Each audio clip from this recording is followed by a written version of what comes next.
What three movies can teach an aspiring filmmaker the most about story? Oh, wow. And I realize I'm limiting it to three. Wow. If you want to pepper in a few Most more. about stories. Well, gosh, I would have to pick like a really clever detective story for one of them, like a Hercule Poirot type of story, like an Agatha Christie story, that just show how cleverly stories can be woven together and misdirecting at the same time. I think, and there's so many avenues, like on like an Agatha Christie type of movie, like a Hercule Poirot. I can never say his name right. I get teased about it all the time. But I think that's like, or maybe like a good Sherlock Holmes, something that involves a good plot with twists that you have to pay attention to. I think that's good for telling stories. I think that because there's always the classic stories that, like, that have the classic story, the structure, like, there's the guy who doesn't want to do anything, but there's some inciting incident in the beginning of the movie. Now he has to go on this hero's journey, and it becomes this 5-act story structure. So, I mean, there's all that, but gosh, if I were just to go with, I would just go with my favorite movies for my stories. Like, my favorite movie of all time is Alien, and I think it's visually nice and told in a visual way.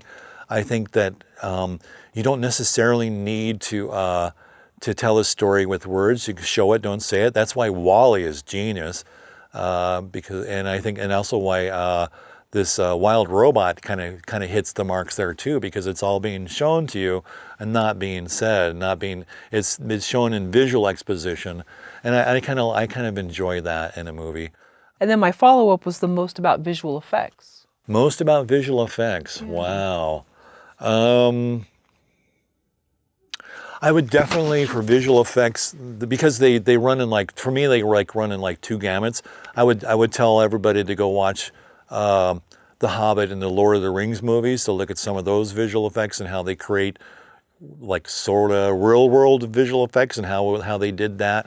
And because they wasn't all CG on the Lord of the Rings, there was a lot of miniatures used, like for that big flooding, that was all miniatures and stuff, which was really cool. And so I think it's a nice blend of what you can do with all the different visual effects together. And then on the other hand, I think visual effects stories that seamlessly hide the visual effects, and you don't know that they're visual effects, are good movies to watch. Like if you watch a movie, like for instance, Pearl Harbor, or one other movie.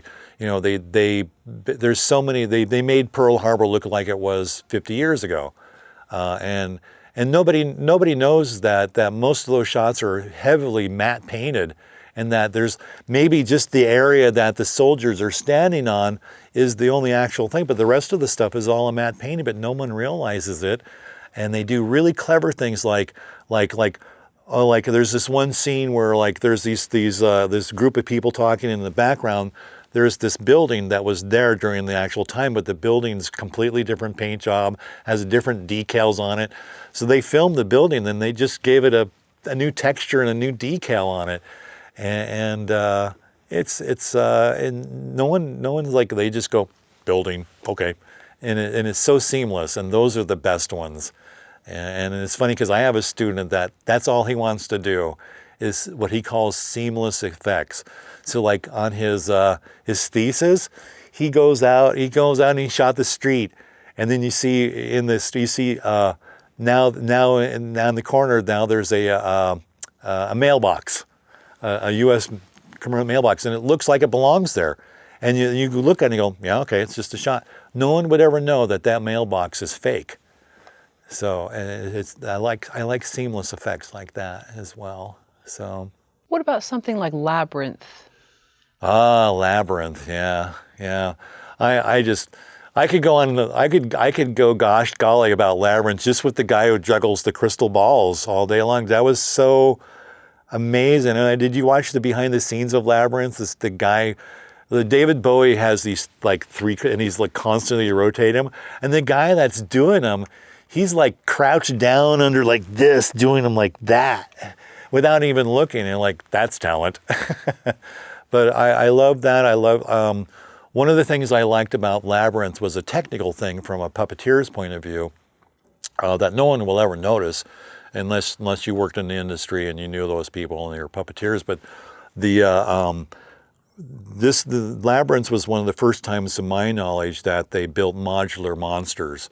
So they built, like, they had like a central post going through the monster's head, the character's head, and they would have like one sandwich layer would be the eye mechanism, one would be the mouth mechanism. Now let's say the eye mechanism broke. Unscrew the head, pop that out, pop a new one in, off you go. It was very clever, like to have modular mechanics like that. And then they redid that idea with a TV show called Dinosaurs. But I thought that was, on that end, I thought that was very clever stuff. So I do think, we were talking about Wells. It's important to watch the films where you see all the various aspects of film.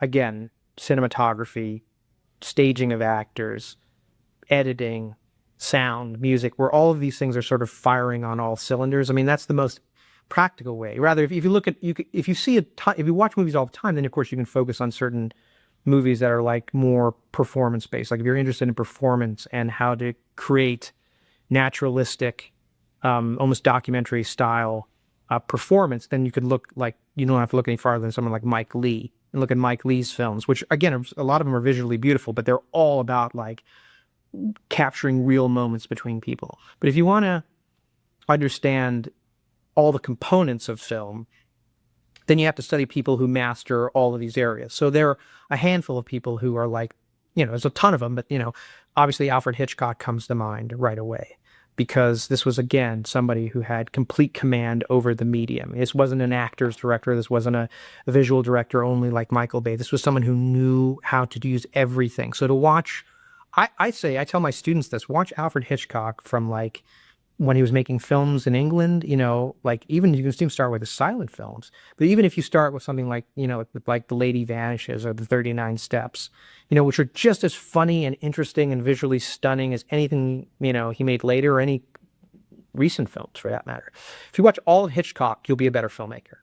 Like you could sit down and watch a Hitchcock movie a week and you watch everything, and you'll watch, obviously Vertigo and Rear Window and Notorious and North by Northwest and Psycho and The Birds and Shadow of a Doubt and Spellbound. You watch all those movies, you'll be a better filmmaker. If you watch Scorsese, sort of like soup to nuts. If you watch, like, say, from Mean Streets on, and you take in, all of his movies, the variety of movies, Alice Doesn't Live Here Anymore, and Taxi Driver, and, not just his gangster pictures like Goodfellas and Casino, but you take everything in.